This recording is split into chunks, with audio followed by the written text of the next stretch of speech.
ابھی مختلف اس کی جہتوں پر گفتگو ہوئی. حضرت علامہ جابر حسین صاحب نے گفتگو فرمائی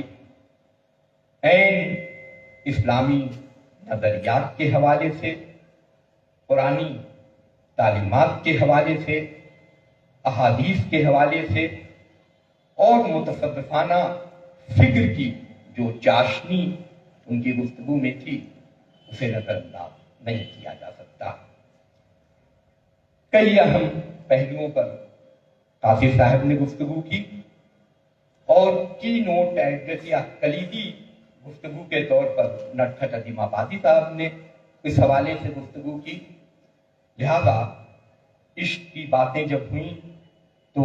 عشق حقیقی کی بات بھی ہوئی، عشق مجازی کی بات بھی ہوئی، ماں باپ اور اولاد کی محبت کی بات بھی ہوئی،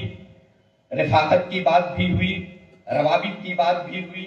اخلاق کی بات بھی ہوئی، اخلاص کی بات بھی ہوئی. یہ تمام پہلو اس میں شامل تھے اور ہو سکتے ہیں، اس لیے کہ دراصل شریعت اور طریقت کے بعد جو ایک لفظ ہماری زندگی کا منبع بن کر سامنے آتا ہے، اور کوئی بھی صالح زندگی جس لفظ کے بغیر، جس فکر کے بغیر، جس شعور کے بغیر سامنے نہیں آ سکتی، وہ تصوف ہے. تصوف،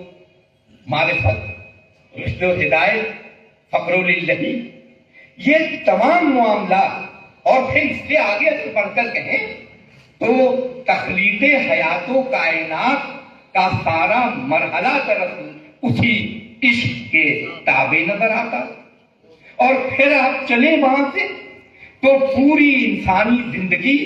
بزرگان دین، اولیاء اکرام، ان کی خدمات، ان کی یہ تمام کی تمام چیزیں، اور یہاں تک کہ چاہے وہ نثر کا معاملہ ہو، چاہے وہ شاعری کا معاملہ ہو، چاہے وہ انسانی زندگی کے روزمرہ کی زندگی کا معاملہ ہو، ان تمام جگہوں پہ عشق کے مختلف پہلو ہمارے سامنے آتے ہیں. اور اس کی انتہا تو وہاں تک پہنچتی ہے جب حضرت امیر خسرو کہتے ہیں کہ رقیباں گوش برآباد او در ناز من ترساں سخن گفتن چه مشکل بود شب جائے کے من. دراصل یہ عشق کے جو مرحلے ہیں، عشق پر گفتگو، لفظ عشق کی تشریح اور اس کی معنویت کو ہم مختلف جہات سے آپ کے سامنے رکھ سکتے ہیں، آپ سوچ سکتے ہیں، اس پر گفتگو کی جا سکتی ہے. لیکن یہاں پر جس حوالے سے موضوع قائم کیا گیا ہے یا عنوان قائم کیا گیا ہے، وہاں معاملہ اس لفظ عشق کا کہیں پر ہے ہی نہیں. یہ سارے معاملات درست اس کا عشق سے کوئی تعلق ہے ہی نہیں. ہم اس حوالے سے عشق کی تشریح نہیں کر سکتے، اس لیے کہ عنوان کے بعد جو چند جملے یا دو جملے آگے دعوت نامے میں تحریر ہیں، اس سے یہ معاملہ سامنے آتا ہے کہ دراصل جو موجودہ بے راہ روی ہے اس حوالے سے گفتگو ہونی ہے. جو مرد اور عورت کے درمیان کے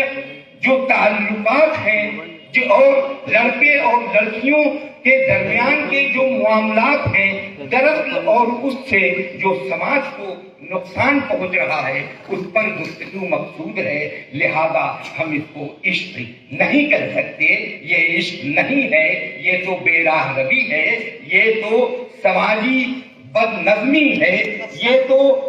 تمام گارجین حضرات اور والدین کی بے توجہی کا نتیجہ ہے. اپنے اولاد کے تئیں جو فرائض ہونے چاہیے، ان فرائض سے چشم پوشی کے نتیجے میں یہ صورتحال پیدا ہو رہی ہے. جہاں ائمہ کرام بھی ذمہ دار ہیں، جہاں خطیب بھی ذمہ دار ہیں، جہاں علماء بھی ذمہ دار ہیں، جہاں مجھ جیسے اساتذہ بھی ذمہ دار ہیں، اور سماج کا ہر فرد ذمہ دار ہے. اس لیے کہ کہیں نہ کہیں سے اپنی ذمہ داری نبھانے میں کوتاہیاں ہو رہی ہیں، جس کی وجہ سے یہ صورت پیدا ہو رہی ہے. حضرات مجھے معاف کیا جائے، دراصل اس سارے موضوع اور عنوان کی انفرادیت سے ہم انکار نہیں کر سکتے. اس کی تحسین تو کرنی ہی ہوگی. وہ بہت خوبصورت باتیں ہیں لیکن یہاں پر اصل مسئلہ یہ ہے کہ اس طرح کی کسی بھی گفتگو سے پہلے ہمیں خود احتسابی کے عمل سے گزرنا ہوگا کہ میں نے اپنے بچوں کے ساتھ جو رویہ اختیار کر رکھا ہے، خود اپنی اولادوں کے ساتھ جو رویہ اختیار کر رکھا ہے، اپنے بیٹے اور بیٹیوں کے ساتھ جو رویہ اختیار کر رکھا ہے، سماج کے نونہالوں کے ساتھ جو رویہ اختیار کر لیا ہے، میں نے ابھی عرض کیا کہ مجھ جیسے لوگ جو استاد کے فرائض کی ادائیگی میں کہیں نہ کہیں سے کوتاہی برت رہے ہیں، یہ سارے کے سارے معاملات دراصل وہاں پر سامنے آتے ہیں. اور جب تک والدین کی طرف سے، گارجینز کی طرف سے، سماج کے جو پربدھ لوگ ہیں، جو ذی شعور لوگ ہیں، ان کی طرف سے جب تک ان باتوں کی طرف توجہ نہیں دی جائے گی اور خود احتسابی کے عمل سے نہیں گزرا جائے گا، یہ معاملہ کبھی مکمل نہیں ہو سکتا. میں چند پوائنٹ پر بہت مختصر سے گفتگو کر رہا ہوں. میں چند صرف اشاریے آپ کے سامنے رکھنا چاہ رہا ہوں، آپ کا ذہن مضبوط کرانا چاہ رہا ہوں. تو میں نے ابھی عرض کیا کہ والدین کو اور گارجین حضرات کو خود احتسابی کے عمل سے گزرنا ہوگا. ایک وجہ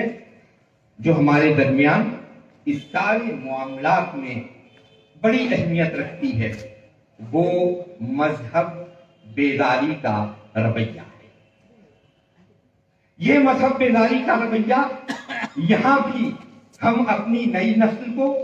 ہم اپنے بچوں کو، ہم اپنے اولاد کو سارے کے سارے معاملات میں قصوروار ٹھہرا نہیں سکتے اور قصوروار قرار نہیں دے سکتے.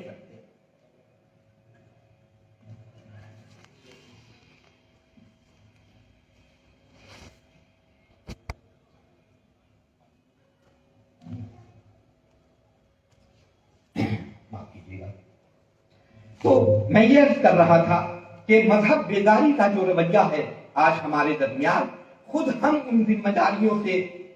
پوری طرح نبردآتما نہیں ہیں، پوری طرح ان کو نبھا نہیں رہے ہیں. تو یہ دراصل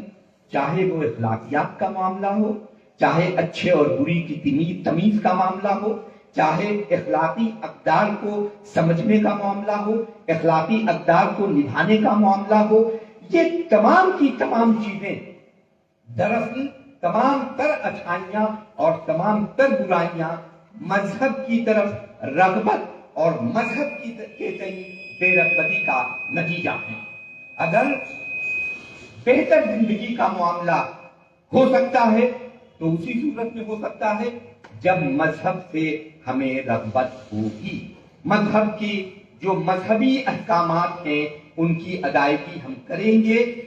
تو یہ چیز ممکن ہو سکتی ہے، ورنہ یہ چیز ممکن نہیں ہو سکتی ہے، کسی بھی قیمت پر نہیں ہو سکتی ہے. آپ تمام نے محسوس کیا ہوگا، میں نے بھی محسوس کیا جب اس موضوع پر میں غور کر رہا تھا اس عنوان کے تحت، تو یہ بات ذہن میں آئی کہ آج کی تاریخ میں حقیقت یہ ہے کہ سب سے زیادہ برائی کا معاملہ، سب سے زیادہ جو منفی معاملہ، سب سے زیادہ جو کٹھن صورتحال پیدا ہوئی ہے وہ آج موبائل کے استعمال سے ہوئی ہے. میں یہ نہیں کہتا کہ موبائل کے فوائد نہیں ہیں، یقینی طور پر ہیں، اور موبائل کا استعمال ہماری آج کی زندگی کا لازمی جز بھی بن چکا ہے. لیکن ہر چیز کے تئیں اپنی کچھ ذمہ داریاں ہوتی ہیں. کیا ہم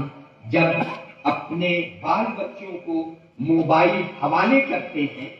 تو کیا اپنی ذمہ داریاں نبھاتے ہیں؟ کیا ہم یہ کرتے ہیں کہ راتوں کو جب وہ بستر پر جاتے ہیں تو ہم ان کی نگرانی کر لیں، جب ان کے موبائل کو کبھی کبھی کھول کر ہم دیکھ لیں کہ اس میں کون سی چیزیں ہیں، یہ کیا دیکھ رہے ہیں، اس سے کون سی منفی صورت پیدا ہو رہی ہے اور کتنے مثبت حالات پیدا ہو رہے ہیں اور اس کے فائدے کتنے یہ اٹھا رہے ہیں. دراصل یہ سب سے زیادہ جو صورتحال گڑبڑا رہی ہے، سب سے زیادہ جس